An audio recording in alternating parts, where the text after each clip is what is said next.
ಬಳ್ಳಾರಿಯಲ್ಲಿ ಕಾಂಗ್ರೆಸ್ ಕಾರ್ಯಕರ್ತ ಗುಂಡೇಟಿಗೆ ಬಲಿಯಾಗಿದ್ದಾರೆ. ಈ ಪ್ರಕರಣಕ್ಕೆ ಸಂಬಂಧಪಟ್ಟಂತೆ ಕಾಂಗ್ರೆಸ್ ಪಕ್ಷದ 10ಕ್ಕೂ ಹೆಚ್ಚು ಆರೋಪಿಗಳಿಗೆ ಮೆಡಿಕಲ್ ಟೆಸ್ಟ್ಗೆ ಮುಂದಾಗಲಾಗ್ತಾ ಇದೆ.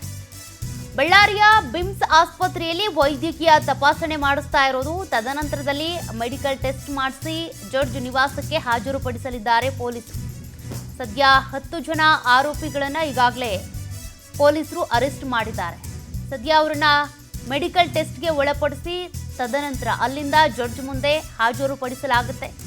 ಮುಂದಿನ ಪ್ರೊಸೀಜರ್ ಅಲ್ಲಿಂದ ಶುರುವಾಗುತ್ತೆ. ಸದ್ಯ ಈ ಕೇಸ್ಗೆ ಸಂಬಂಧಪಟ್ಟಂತೆ ಒಟ್ಟು 10 ಜನರನ್ನ ಪೊಲೀಸರು ಅರೆಸ್ಟ್ ಮಾಡಿರುವಂಥದ್ದು.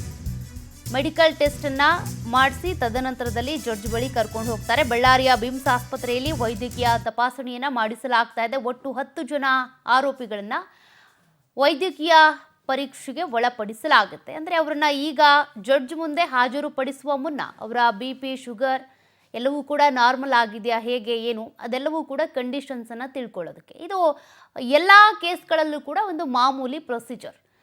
ಜಡ್ಜ್ ಮುಂದೆ ಹಾಜರುಪಡಿಸುವ ಮುನ್ನ ಅವರನ್ನು ವೈದ್ಯಕೀಯ ತಪಾಸಣೆಗೆ ಒಳಪಡಿಸಲಾಗುತ್ತೆ. ಅಂತೆಯೇ ಈ 10 ಆರೋಪಿಗಳನ್ನು ಕೂಡ ಬಿಮ್ಸ್ ಆಸ್ಪತ್ರೆಯಲ್ಲಿ ವೈದ್ಯಕೀಯ ತಪಾಸಣೆಗೆ ಅಂತ ಪೊಲೀಸರು ಕರ್ಕೊಂಡು ಹೋಗಿದ್ದಾರೆ. ಅಲ್ಲಿಂದ ಜಡ್ಜ್ ನಿವಾಸಕ್ಕೆ ಕರ್ಕೊಂಡು ಹೋಗ್ತಾರೆ. ಮತ್ತಷ್ಟು ಡೀಟೇಲ್ಸ್ ಕೊಡ್ತಾರೆ ನಮ್ಮ ಬಳ್ಳಾರಿ ಪ್ರತಿನಿಧಿ ವೀರೇಶ್. ಈಗಾಗಲೇ ಈ ಒಂದು ಕಾಂಗ್ರೆಸ್ ಕಾರ್ಯಕರ್ತ ಮೃತಪಟ್ಟ ಕೇಸ್ಗೆ ಸಂಬಂಧಪಟ್ಟಂತೆ 10 ಜನ ಆರೋಪಿಗಳನ್ನ ವೈದ್ಯಕೀಯ ತಪಾಸಣೆಗೆ ಕರ್ಕೊಂಡು ಹೋಗಿದ್ದಾರೆ. ಇದು ಎಷ್ಟೊತ್ತಾಗ್ಬೋದು ಪ್ರೊಸೀಜರು? ಜಡ್ಜ್ ನಿವಾಸಕ್ಕೆ ಕರ್ಕೊಂಡು ಹೋಗಬೇಕು, ಹಾಜರುಪಡಿಸಬೇಕು ಅಂದರೆ ಎಷ್ಟು ಟೈಮ್ ಹಿಡಿಬೋದು ಅಂತ?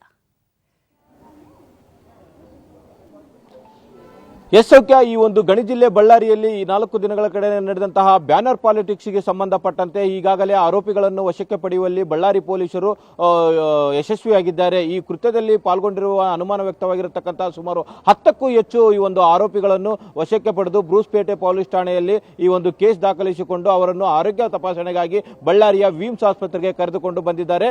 ಈಗ ಇಲ್ಲಿಂದ ಇವತ್ತು ಭಾನುವಾರ ಇರುವುದರಿಂದಾಗಿ ಈ ಒಂದು ಕೋರ್ಟ್ ರಜೆ ಇರುವುದರಿಂದಾಗಿ ಈ ಒಂದು ಜಡ್ಜ್ಗಳ ಮುಂದೆ ಹಾಜರುಪಡಿಸತಕ್ಕಂತಹ ಕಾರ್ಯಕ್ಕೆ ಈಗ ಮುಂದಾಗ್ತಾ ಇದ್ದಾರೆ. ಈಗಾಗಲೇ ಈ ಒಂದು ತಪಾಸಣೆ, ಆರೋಗ್ಯ ತಪಾಸಣೆ ಮುಗಿದಿದೆ ಅನ್ನತಕ್ಕಂತಹ ಮಾತು ಕೇಳಿ ಬರ್ತಿದೆ. ಈಗ ಅವರನ್ನು ಈ ಜಡ್ಜ್ ಮುಂದೆಗೆ ಕರೆದುಕೊಂಡು ಹೋಗ್ತಾರೆ. ಅದೇ ರೀತಿಯಾಗಿ ಈ ಕೃತ್ಯದಲ್ಲಿ ಏನು ಫೈರಿಂಗ್ ಮಾಡಿದಂತಹ ಅಂದ್ರೆ ಘಟನೆಯಲ್ಲಿ ಏನು ಕಾಂಗ್ರೆಸ್ ಕಾರ್ಯಕರ್ತವಾದಂತಹ ರಾಜಶೇಖರ್ ಸಾವಿಗೆ ಕಾರಣವಾಗಿರತಕ್ಕಂತಹ ಈ ಫೈರಿಂಗ್ ಸಂಬಂಧಪಟ್ಟಂತೆ ಈ ಒಂದು ಖಾಸಗಿ ಗನ್ಮ್ಯಾನ್ಗಳಾಗಿರ್ತಕ್ಕಂತಹ 4ವರನ್ನು ಸಹ ವಶಕ್ಕೆ ಪಡೆದಿದ್ದಾರೆ. ಅವರ ವಿರುದ್ಧಲೂ ಈಗ ಸದ್ಯ FIR ದಾಖಲಿಸಿಕೊಂಡು ಅವರನ್ನು ಸಹ ಬ್ರೂಸ್ಪೇಟೆ ಪೊಲೀಸ್ ಠಾಣೆಯಿಂದ ಬಳ್ಳಾರಿಯ ವಿಮ್ಸ್ ಆಸ್ಪತ್ರೆಗೆ ಒಂದು ಆರೋಗ್ಯ ಪರೀಕ್ಷೆಗಾಗಿ ಕರೆತರುವಂತಹ ಒಂದು ಕಾರ್ಯ ನಡೀತಾ ಇದೆ. ಇದೆಲ್ಲದರ ನಡುವೆ ಮತ್ತೆ ಅವರನ್ನು ಸಹ ನ್ಯಾಯಾಲಯ ಇವತ್ತು ಭಾನುವಾರ ಇರುವುದರಿಂದಾಗಿ ನ್ಯಾಯಾಧೀಶರ ಮುಂದೆ ಹಾಜರುಪಡಿಸಲು ವ್ಯವಸ್ಥೆಯನ್ನು ಮಾಡಲಾಗಿದೆ. ಇದಕ್ಕೆ ಸಂಬಂಧಪಟ್ಟಂತೆ ಸಾಧಾರಣವಾಗಿ ಸಂಜೆ 4ರಿಂದ 5 ಗಂಟೆ ಆಗಬಹುದು ಎನ್ನುತ್ತಕ್ಕಂಥದ್ದು ಒಂದು ಅಂದಾಜಿನ ಪ್ರಕಾರ ಗೊತ್ತಾಗ್ತಿದೆ. ಇಷ್ಟೆಲ್ಲ ಬೆಳವಣಿಗೆಗಳ ನಡುವೆ ಇಂದು ಏನಾಗ್ತಿದೆ ಅಂದ್ರೆ ಬಳ್ಳಾರಿಗೆ ಈ ಒಂದು ಬಳ್ಳಾರಿಯ ಬಿಜೆಪಿ ನಾಯಕರು ಸಾಕಷ್ಟು ಜನ ಬಂದು